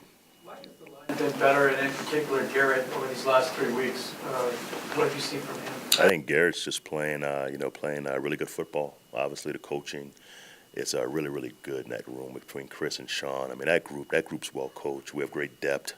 It's great culture in that room. So I'm not surprised they're playing well. But Garrett played really well the last 3 weeks as far as technique and being patient, and even after the bad plays, responding the right way and getting back to technique. Our right tackle was a great pro. He played great yesterday, again, versus two big-time rushers in Dunlap and Johnson. I mean, those guys are 6'6", athletic, long rushers, and our tackles control those guys pretty good. So I've been really proud of how both guys have played, and the interior guys are playing really well in the pass and the run game. To when the absolute earliest Chris could possibly be back? I have no idea. I'm not going to guess. Play differently on defense without him? No, we don't. And Phillip, guys that you think should be in the Rookie of the Year conversation based on what they've been doing? That's not my job. Obviously those two guys are playing at a high level. I think Bradley's he's going to be up there with the sack record, I'm assuming. Phillip's numbers are really good. That's not my job. They play good for us on Sundays, and that's all that matters. 21-3, and then get a little lull there. Yeah. I mean, is that some of that's on the offense too, isn't it? To keep the ball and kind of tack on there. Well, yeah. I mean, that's really sloppy, Mike. After the fumble with Royce, they drove and scored within 3 or 4 plays. So we can't have that. Obviously, we're driving and controlling the game. So if you don't fumble that ball, that game's probably going to be, easily won. Obviously, they'll probably score 3 points. But after the fumble, they scored in 3 or 4 plays, and I thought we lost our edge a little bit in the late third, early fourth quarter. We still played good football, but it wasn't urgent football. It was just waiting to see, let's get out of here with a win and not push forward and make things happen. So I felt that a little bit from our team, and we have to fix that. His first touchdown, change direction. How rare is it to see that kind of? Yeah, it was really blocked poorly. Okay, it was really a couple blown assignments there, but he made it happen. He found it, and he scored a touchdown. I mean, he is really a quick-footed guy. He can get north-south really fast, and he's got courage. So he found it and scored. Going to San Francisco where you coached and then coaching against Kyle Shanahan, is there any different? Any different, or is there any different vibe to that game? Nah. When you coached there, and his name was obviously No different than going to Cincy, right? It's our next opponent. It's about our team. I mean, Kyle's a great coach. I mean, his team's fighting. You watched his team last night. They're down 20-0, and they're fighting and making plays, and the sidelines engaged. So, I mean, they've been in some tough losses. I can understand where he's at. But his team's playing hard, so that speaks to his coaching style, his coaching abilities, and as a play caller, man, he's a really good play caller. He's a really good schemer, of the game plan. So we got to be sharp to play and beat Kyle this weekend. Over the last few weeks, you've not only created the turnovers, but the offense has taken advantage of them. How have they been able to be so effective in those quick change situations? Well, that's always talked about, in our game plan meetings about sudden change plays. You have some shots called, you have certain runs called, after turnovers, because defenses are really playing a certain way after turnovers. So that's always talked about in game plan meetings, and so far so good the last 3 weeks. It's worked out for us. A few more. As a guy with defensive roots, what impresses you the most about the season that Todd Davis has had this year? Todd is a pro's pro. I mean, he's our Mike backer. He's our leader. but he practices in place the same way every day. He's always full speed. He's a great tackler. He's getting so much better with his coverage stuff. I mean, that's been impressive to me to watch him work on his coverage, to get better at it during the games. But he is a football player. He loves contact. He loves the run game. He gets downhill in his gaps, and he's been great for Josie to have him on his side. You see how the makeup of this locker room that they won't get ahead of themselves? Well, I think it's the staff, it's our leadership, just every Monday resetting our football team, and not letting the weekend, pour over to the following week, because really it's week to week in this league, and every game's different. Every game's played different. Every game's game plan different. So it's my job and the staff's job and our leaders' job to reset our football team every week, and they're following. Okay, we have a lot of young guys playing, but they are great followers, and that's part of having great culture. Everyone can't be leaders. You've got to have great followers, and our young guys are following our leaders and following my plan each week, and it shows on Sundays. Last week you said in Miami when you had all those wins in a row, you could feel the winning streak, you could feel the sense. Are you guys there yet? I think we're close. I think every game we go into, we feel good about winning the game, and that's what it's about, But it starts with the work each week, and those teams I've been on that's going on runs, man, they put the work in, So we can't live off last week's success. We have to move on. We have to reset. We have to go back to work. We have to go back and put the investment back in.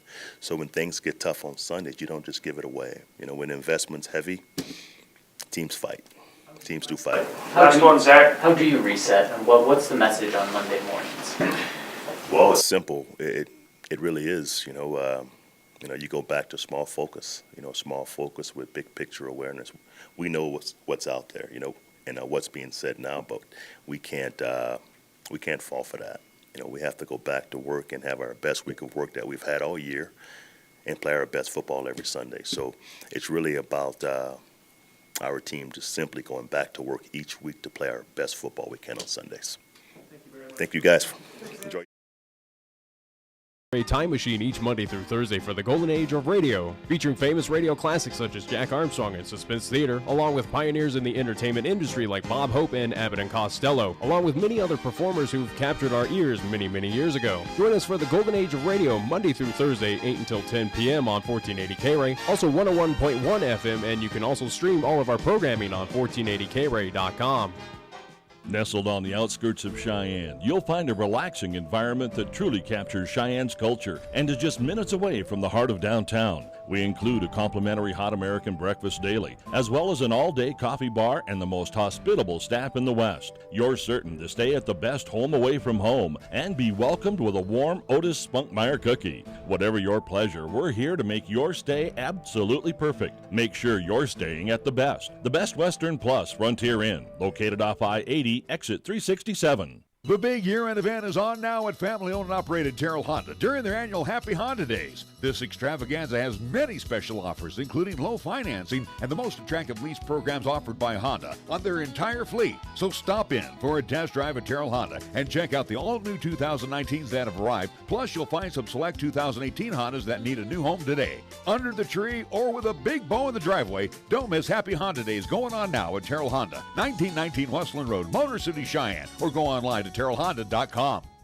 Taco John's presents Olay the Day Pep Talks. Okay, good day in the weight room, boys. Remember, we lift weights for strength. For cardio, we lift weights faster. Wachowski, quit looking at your stomach, son. What you're looking for ain't there. If you want a six-pack, the easiest way to get one is at Taco John's. Stop in for a six-pack and a pound at Taco John's. Get 6 crispy beef tacos and a pound of potato olays, all for $10.99. Let's Olay the day and go get one right now. Last one there has to pick up Mrs. Coach from jiu-jitsu class. Olay the day at Taco John's.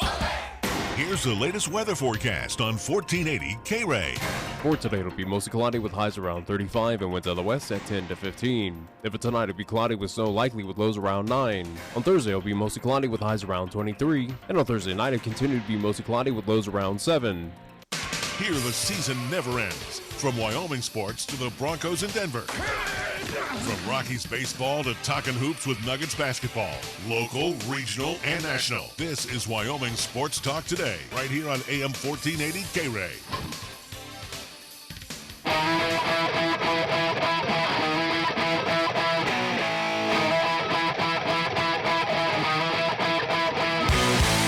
Well, we just heard Vance Joseph's comments. That was from earlier in the week. And obviously, the Broncos' sometimes bumpy ride in this season got significantly rougher today. Emmanuel Sanders, the team's leading wide receiver, suffered a torn left Achilles tendon during practice.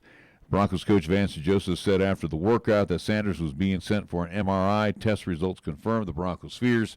Sanders' season is over. His recovery time could extend into the 2019. So another starter, another blow to the Denver Broncos. For me, now a more possible potential chance that the 49ers can pull off the upset at home against the Denver Broncos. Looking at least the franchise stats between these two, or at least head-to-head, excuse me, at least there in the Bay Area, 49ers do hold at least a slight advantage against the Broncos, but again, that's back from the 80s. You look at the Broncos, their top three receivers, Emmanuel Sanders, 71 catches, 868 receiving yards. Demaryius Thomas no longer with the Broncos, and Jeff Heuerman are either gone or injured. Yeah. So, and again, it's just not offensive weapons. You're missing as well too, as he mentioned with Chris Harris. You're missing defensive weapons as well. Again, this team is lost a lot of big names at kind of crucial times right now if the Broncos do want to make a run to get into playoffs again. A Broncos team that is a little bit on a fire, at least hot streak right now. They obviously should take care of business against the 49ers as is without these major names. But as Vance Joseph also too did address, hey, you look at what the 49ers have been doing as they've been against all odds this entire season, as we've kind of notified you throughout this 2018-2019 campaign. The 49ers, as much as they are 2-9, they are mathematically out of the playoffs. They still give teams a fight. Like I said, Nick Mullins against Seattle was the league's leading passer. Yeah, but they got blasted by the Seahawks. What do you bring that up? The Seahawks punished them. Yeah, but they still 4 touchdown passes for Russell Wilson, and he didn't even try. Okay, so leave it there. They got beat. Congrats, Seattle. You managed to beat up the 49ers' second-string squad. And they beat them now, 11 straight times. Rookies. It won't happen against Jimmy G. Rookies Cortland Sutton and Deshaun Hamilton, who were the team's second and fourth round draft picks this past April, are now the likely starters for the Broncos. Tim Patrick and River Kraft, who spent much of their 2000 rookie season on the practice squad, are now the top backups. And former Buffalo Bills wide receiver Andre Holmes also could be a factor. He was claimed off waivers today by the Broncos, according to a source. And one last thing here. No real big names that kind of scare me. Outside, again, of the 49ers, I haven't even seen the point spread, and I would assume the Broncos have to be favored going into this contest. But you go and look forward with the Broncos, where they got few remaining AFC West foes. Oakland, who, again, have been mathematically eliminated, but look to upset the Broncos. Again, so far, the Broncos should pick up a couple more wins, no matter what. 49ers is definitely on their radar. The Raiders are definitely on their radar. After that, kind of a crapshoot. Real quick here before we get into our coaches show, Joe Philbin wanted 4 things from the Green Bay Packers over the final month of the season. And the interim head coach didn't think Winston Moss met those criteria. The critical tweet that Moss posted Tuesday when he questioned the Packers' leadership was only part of the reason the associate head coach was fired by Philbin. Here was Winston Moss's tweet. Ponder this. What championship teams have our great leadership? Period. It's not the offensive guru trend. It's not the safe trend. Find somebody that's going to hold number 12 and everybody in this building to a Lombardi, a hashtag Lombardi standard, period. Losing sucks. And Winston Moss, unemployed. Oh, well. Pretty quick. They didn't even hesitate on that one. No nonsense out of Green Bay. Go figure. Well, a lot of people are starting to point a finger at Aaron Rodgers. Not so much Mike McCarthy. I mean, they were very close to each other from getting Mike McCarthy calling all the offensive plays. I think Green Bay is starting to realize that Rodgers is no longer immortal, that he is becoming human, and he is getting long in the tooth at this point in time, and he's not, as they kind of at least try to put him on the same level as a Tom Brady of talent-wise, he only has one Super Bowl to at least credit to his name for the Green Bay Packers, and a whole lot of missed opportunities for this team. I get it. There is frustration. But I mean, is it something that the Packer fans, at least the Green Bay fan base, wants to just say, hey, Aaron Rodgers, trade you. Thanks for what you did. Now get on out of here. We're tired of what you're doing for this franchise. I don't know. I really don't know. Again, there could be worse things right now, as you could be dealing with some of the other QB issues around the league. Right now, Green Bay, though, whether it is Aaron Rodgers, whether it is the front office, whether it is the coaching staff, they got a lot of problems. And it's a team that probably in the offseason probably starts anew. And does that mean that Aaron Rodgers is no longer part of this Packers team in the offseason? Probably Clay Matthews won't be a part of that team. Maybe. Yeah, there could be. There might be a fire sale. And there could be a good house cleaning coming up at the end of the year. All right, we got to wrap up our portion of the program here. We do have our Cheyenne Stampede Coaches Show forthcoming right here on 1480 KRAE. When you say Mondello Pizzeria, think authentic Italian. When you say Mondello Pizzeria, think made fresh from scratch. When you say Mondello Pizzeria, think great pizza, delicious Philly cheesesteak, superb hot and cold Italian sandwiches, meatballs, sausage, and special subs, calzones, crisp salads, and great service. When you say Mondello's Pizzeria, think unmatched Italian taste. Mondello's Pizzeria, 1507 Stillwater Avenue, your only true Italian stop for lunch or dinner. The message is simple. Drive sober or get pulled over. If you drink and drive, remember it's illegal and it can cost you your freedom or worse, your life. It's been determined that a blood alcohol content of 0.08% or more can impair you considerably when you are behind the wheel. Financially, it can devastate you if you get arrested. More importantly, it could result in losing a friend or a family member. That price is too high to pay. Call a designated driver after enjoying a night out and get home safe. Paid for by Federal Highway Safety Funds. Due to our stormy season this summer, Jolly Rogers RV Sales and Service is offering you a hail of a deal on a wide variety of travel trailers, including toy haulers. Get up to an additional 50% off MSRP on Jolly Rogers' already low prices. Check out their new and used inventory. Damaged or not, you can still travel in style. Call Jolly Rogers RV Sales and Service today, your exclusive Jayco dealer at 634-8457. See them at 6102 U.S. Highway 30 or go to jollyrogersrv.com. Are you looking for a pharmacist who will actually take the time to talk to you? Then come to Medicap Pharmacy.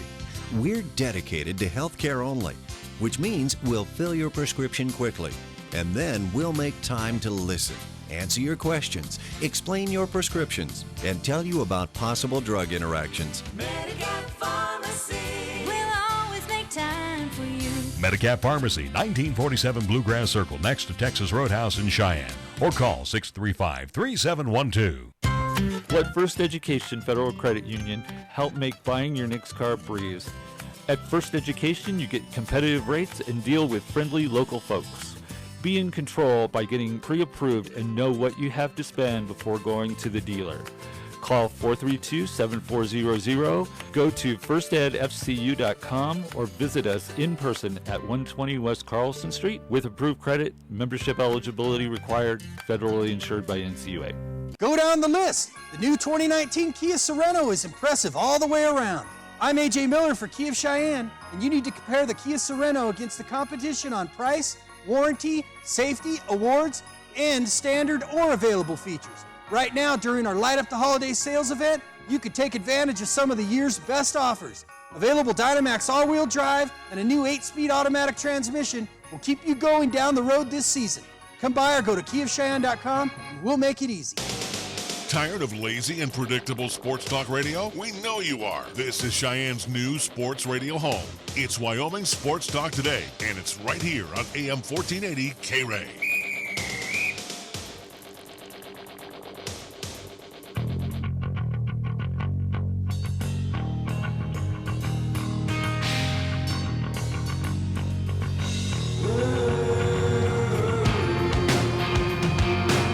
Welcome back to Wyoming Sports Talk Today, Coaches Show time, and on Wednesday it is the Cheyenne Stampede Coaches Show. Neil Breen joining us, and again we will be talking to one of the players. We'll be going inside between the pipes as we'll get a chance to talk to one of the netminders for the Stampede. Coach, we have a nice little talk between the three of us before we go on the air. Yeah. So to an average fan, and let's pick on good old Uncle Larry here, an 8-1 loss to Northern Colorado the other night. That's a NorCal. We don't play that far west. Norco. Where the fan would say a regression of the team. Mm-hmm. Again, this is still a building process for you and putting the right pieces onto the ice for the 3 20-minute period. So again, to the average fan, to the coach of this team, what do you say after what happened this past weekend? Yeah, I mean, we definitely let up, I think, in the third when we didn't need to. There were a few things that happened that kind of took the wind out of our sails in a sense. And, again, we're a pretty young team compared to a lot of other teams in this league, and so we're still learning how to deal appropriately with momentum or momentum changes. And maturity as well? Maturity, yeah, absolutely. I mean, there's scenarios when you need to, just keep it simple, chip pucks out, dump pucks in, play bodies, and continue to play that way. And you oftentimes you find that you have more success. And some of our guys try to take the world on their shoulders and do it themselves, and then that's when you run into more problems. So we had a few scenarios like that to where I would say, yeah, a little bit of regression, but the major piece or the bigger piece of it where we're getting a lot more out of our younger guys now, okay? And, guys like Lamb and guys like Miller are really starting to come around. They're starting to play well. They're starting to play to their identity, and because they're doing that, they're getting more opportunities on the net. Now, unfortunately, we didn't have a lot of puck luck. We hit some posts and things like that, so that's kind of a backbreaker sometimes. But no, I don't look at it as a regression overall.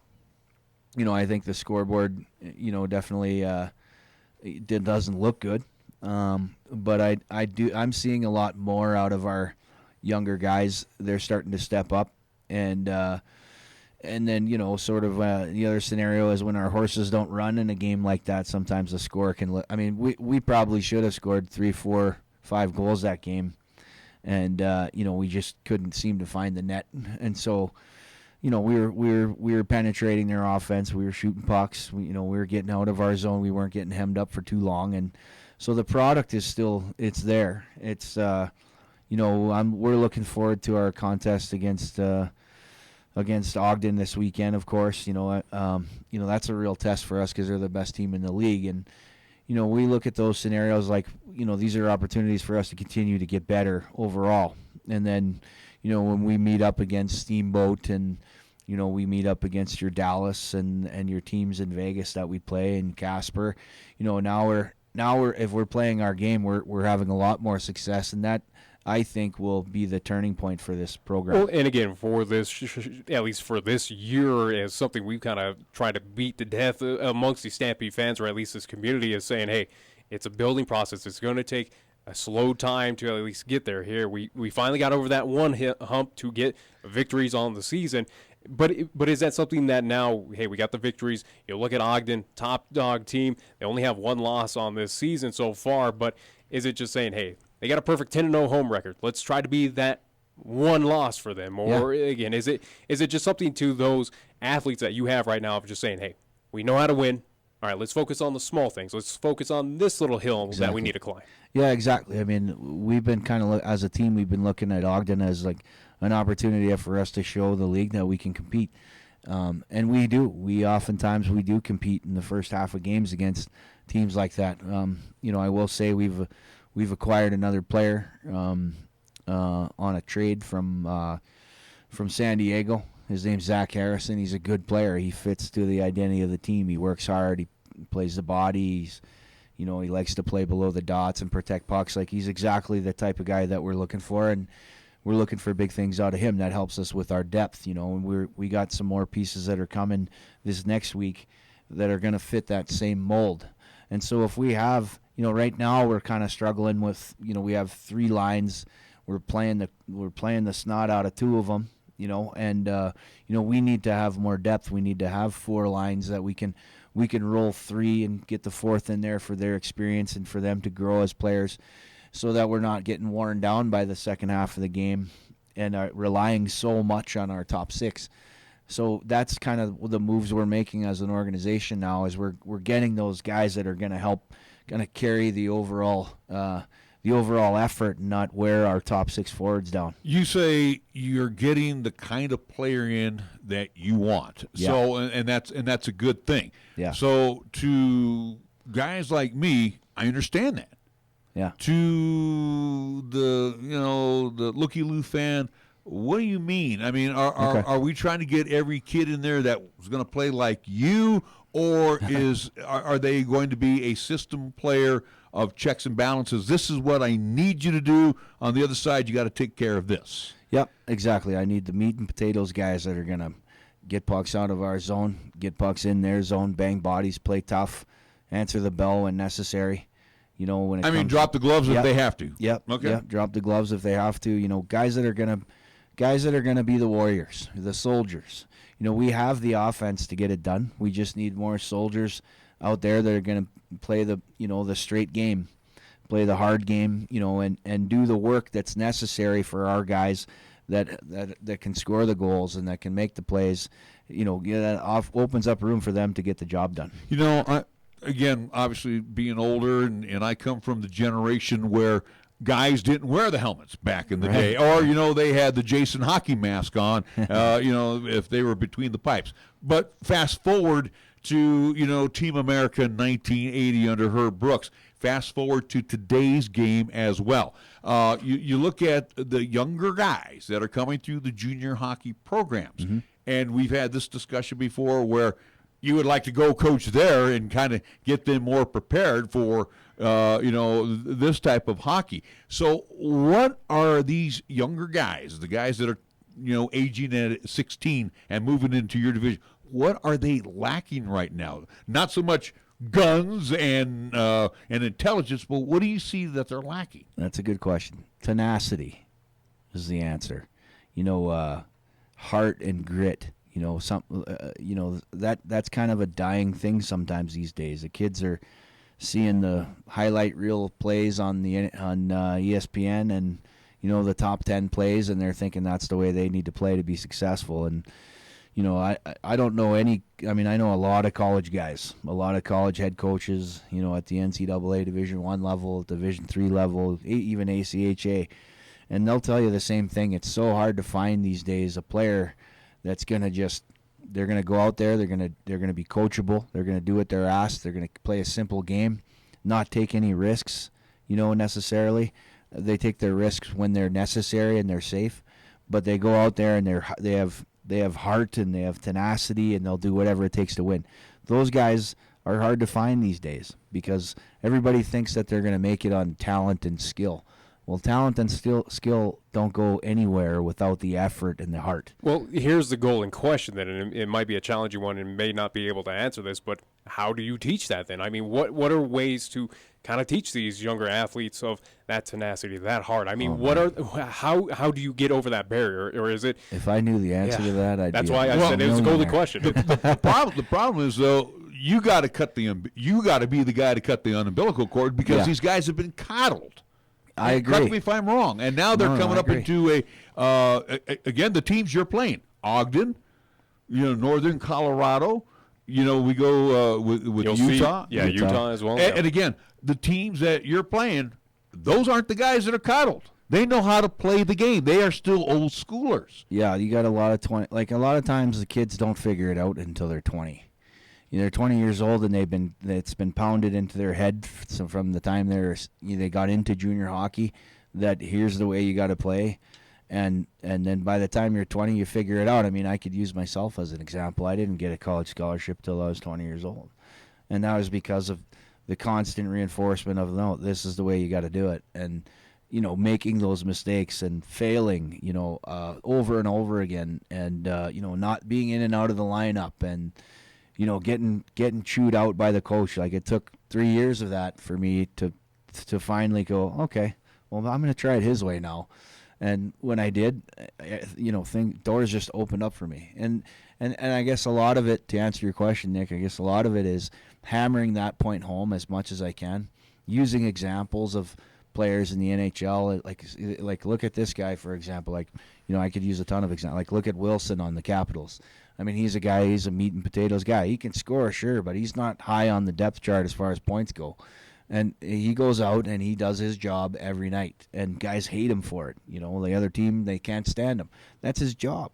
And there's guys on our team that need to kind of fill into that sort of role. They need to know that I don't expect them to go out there and score goals all the time. I want them to just play good defense, get pucks out of the zone off the half wall. I want them to get pucks deep and hit and be a physical presence. And when they do that, what that does inadvertently is open up doors for them, not just on the recruiting trail, but it opens up space for them to play the game. It opens up offensive opportunities and so on. So these are just the constant messages that we're continue to send. And, it comes to a point when, in some cases where you got to deal a guy to another team and try to get somebody else that'll do the job. You got to remind them sometimes too that, hey, just because you're here, you don't get a participation ribbon. Yeah, well, yeah, there's no such thing. Or you're going to get traded. Yeah, and we're in a position now where we have young guys that we can't necessarily trade because they're in school or what have you, or whatever the particular detail is. And I'll tell you, those guys that initially where I would say, hey, I think it's not working out. These guys are just, I think if I stay on them and keep teaching them the game the right way, I mean, they're going to turn out to be excellent hockey players, and they just have to weather the storm. I'm sorry, Nick, I don't mean to interrupt you here, and I know we got to get to our player here shortly, but do you see this in the lower divisions of the youth hockey leagues? Are you seeing and I don't want to use the word coddling, but are you seeing that the game is not what you're looking for when they come up to you? Absolutely. I mean, I see it all the time in youth hockey where, coaches these days are being kind of told, the kids, it's all about the kids having fun, and it is. You want the kids to have fun, but there's a fine line there where you need to have some accountability with the kids and the way they play the game. A lot of coaches today, they just let them go out and play, and they don't address these little things that end up haunting these kids when they get to junior hockey. So yeah, I mean, it does. It starts, I would say, at with your 15-year-old, 16-year-old kids that are playing at the U16 level. It's either they have a good coach who's going to call them on this stuff, or they have a coach that just lets them do whatever they want, and that's where you typically have your issues, and it could be for a multitude of reasons. So you're basically kind of in that gray area of, hey, you still want to go out there and have fun, but also too, hey, we are competing. It is a league. It is where you're also too going to compete. For instance, coming up at the Vegas showcase of, hey, there's going to be college scouts out here to get you to compete on a much higher level as well too, to kind of build up that career to potentially pro level style as well. Yeah, but I think I kind of disagree with what he said, though. Yeah, you want to have fun. It's like any sport, but also too, you're also judged now at this level, and I think these young men need to understand they're judged at this level, as is the coach, and it is better than anybody, on W's and L's. Yeah, and I think the other aspect to that is it's fun, but it's fun when you put the work in for it to be fun. And a lot of kids today, they don't want to put the work in, despite the adversity they're facing. They're facing a lot of adversity. The easy way to react to adversity is to give up or to not work harder to achieve good results. And I think, today's kid needs to kind of take a page out of some of the old school books and say, you know what, this is hard work right now, but if I keep working and I stay positive, good things are going to come my way, just like in life. Can we get these kids to do that, though? Yeah, we can. I mean, we're getting it in small doses as we move forward, and I think, like I said, we're going to see a big shift here coming forward, and we're already seeing that in practice today. I was really happy with a lot of our younger guys, and I'm happy with with Zach, our new acquired player, and I'm happy with our D. Our D have been stepping up and playing a lot better, playing a more simple game. Like I'm seeing improvement on a regular basis, And now it's just we got to continue to weather the storm until we get our opportunity, which is coming up soon. You take advantage of like the movie Holes. You make them go dig holes, and it builds character, as they say. Not just kidding. But. Good luck against Ogden this weekend. I know it's going to be a tough hill to climb, but hey, you never know. That's you know, right. That's so right. once in a while, a blind squirrel finds a nut. That's right. Anyway, we're going to take a time out. We're going to be back, and we're going to get a chance to talk to one of the players of the Cheyenne Stampede after these words on 1480 KRAE. For 56 years, 1480 KRAE has been Cheyenne's home for good times and great oldies. Also with KYY FM, we are Cheyenne and the area's only locally owned AM/FM combo radio stations. Add that to the addition of 3 FM radio translators to serve the area with programming from both KRAE and KYY, and that equals a lot of bang for your local advertising dollar. Radio, yesterday and today, still works. For more information, contact Larry Proetti at 307-637-0301. Nestled on the outskirts of Cheyenne, you'll find a relaxing environment that truly captures Cheyenne's culture and is just minutes away from the heart of downtown. We include a complimentary hot American breakfast daily, as well as an all-day coffee bar and the most hospitable staff in the West. You're certain to stay at the best home away from home and be welcomed with a warm Otis Spunkmeyer cookie. Whatever your pleasure, we're here to make your stay absolutely perfect. Make sure you're staying at the Best Western Plus Frontier Inn, located off I-80, exit 367. The big year-end event is on now at family-owned and operated Terrell Honda during their annual Happy Honda Days. This extravaganza has many special offers, including low financing and the most attractive lease programs offered by Honda on their entire fleet. So stop in for a test drive at Terrell Honda and check out the all-new 2019s that have arrived. Plus, you'll find some select 2018 Hondas that need a new home today. Under the tree or with a big bow in the driveway, don't miss Happy Honda Days going on now at Terrell Honda, 1919 Westland Road, Motor City, Cheyenne, or go online to TerrellHonda.com.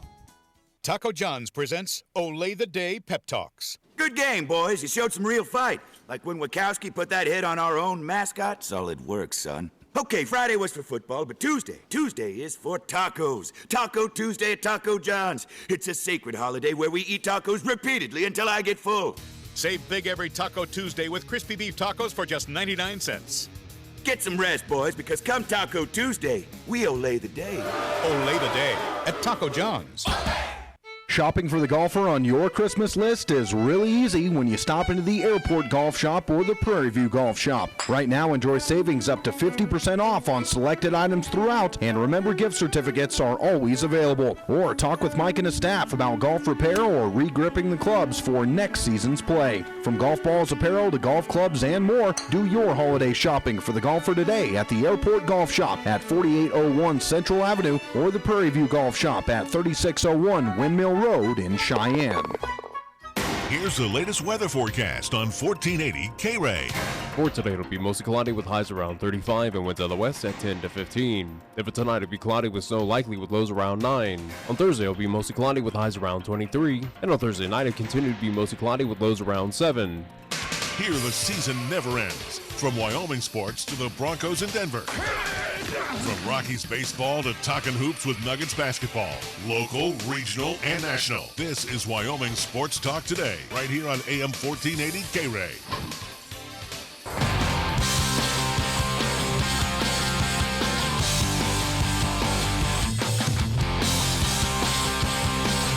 Back on Wyoming Sports Talk Today, we get to talk to the man between the pipes, and that is Brenden Carew.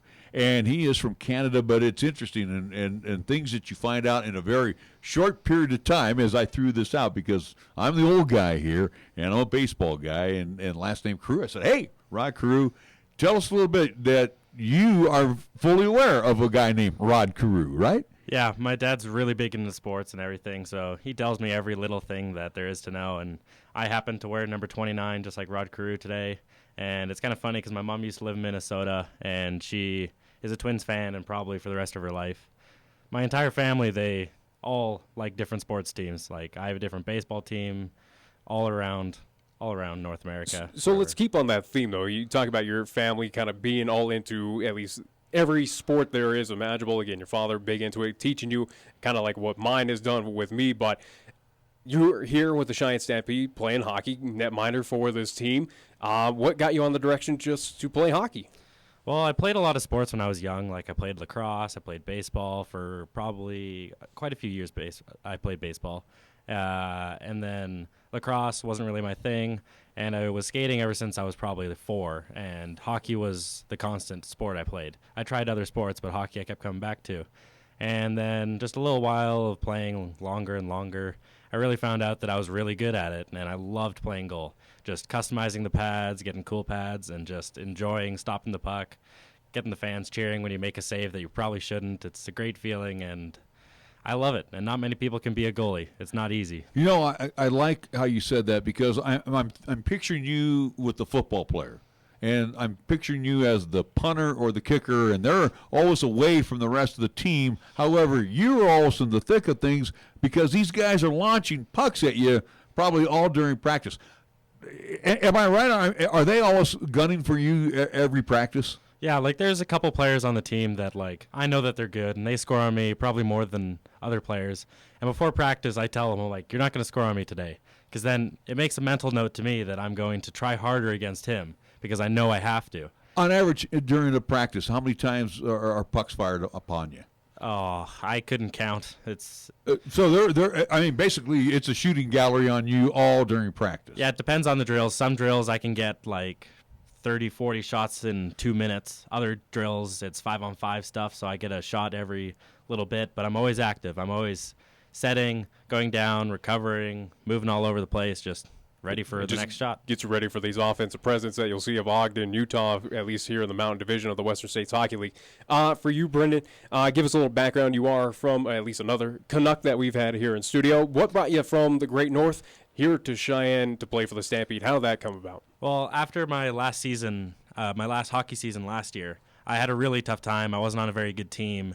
But I had thoughts about possibly quitting, but I was like, my parents love me playing hockey, so they're going to support me, and I'm going to keep at it. I only got 2 years left till hopefully I go on to college.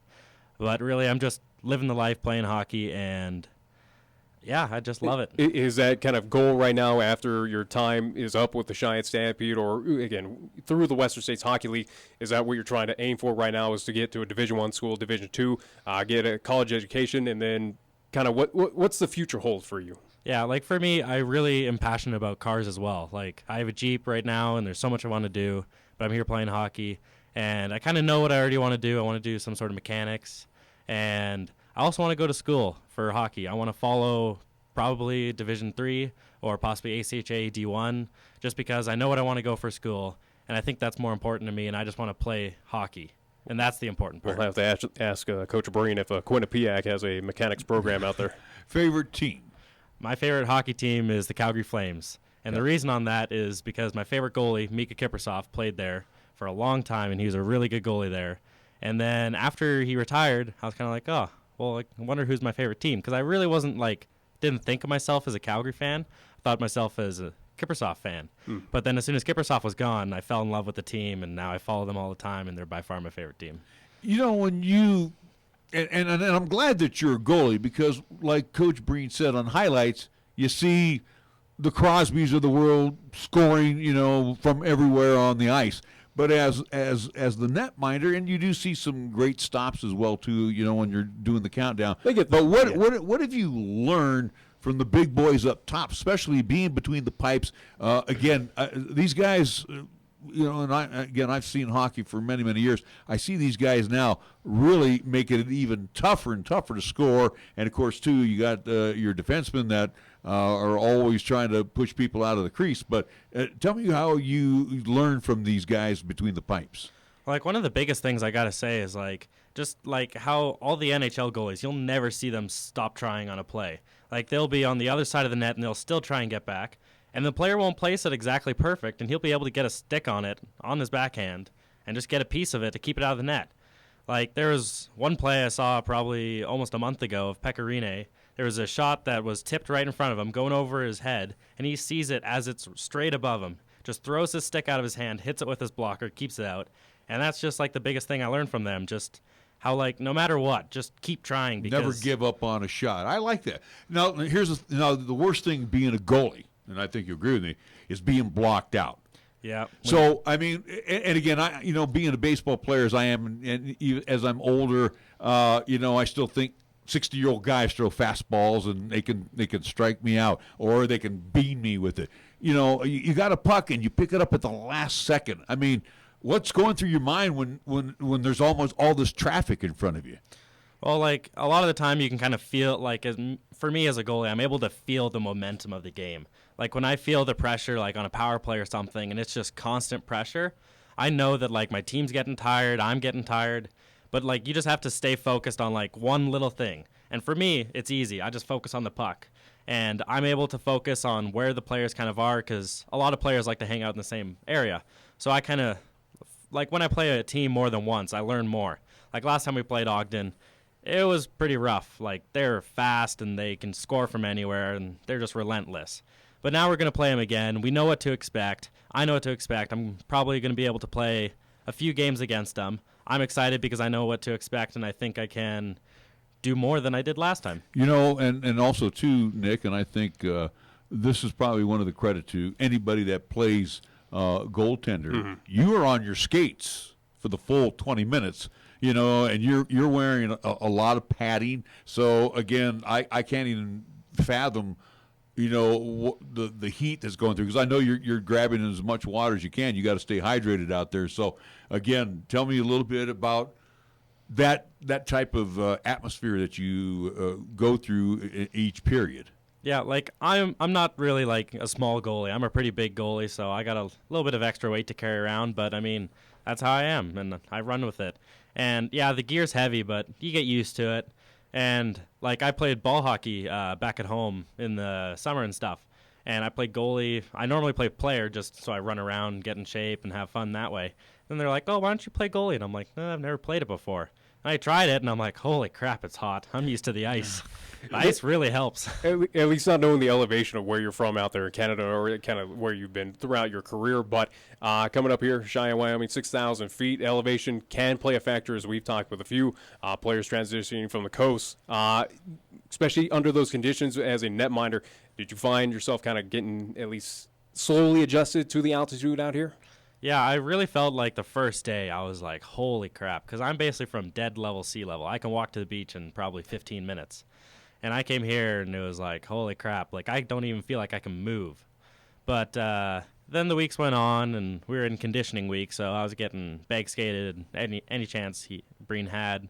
But I hated it. But after I got done with it, things started to get easier and I started to do better and it just got more and more fun. And now I'm feeling pretty good out here. Brenden, we wish you all the best, and hopefully we get a chance to get you back on the program. Enjoyable talking to you, and continued success, and let's get some more W's for that Cheyenne Stampede. Huh? Let's get a shutout. Yeah, I got one in Steamboat. In Steamboat, I know. That's why I'm throwing the gauntlet. You need another one, okay? Yep. Or two or three. Go give me a couple. Especially against Ogden. Yeah, absolutely. All right. Well, we got to wrap things up here. Thank you again to Brenden Carew, who joined us here on our on our Cheyenne Stampede coaches show for today. We got to get going here. The best of the 50s and 60s musically.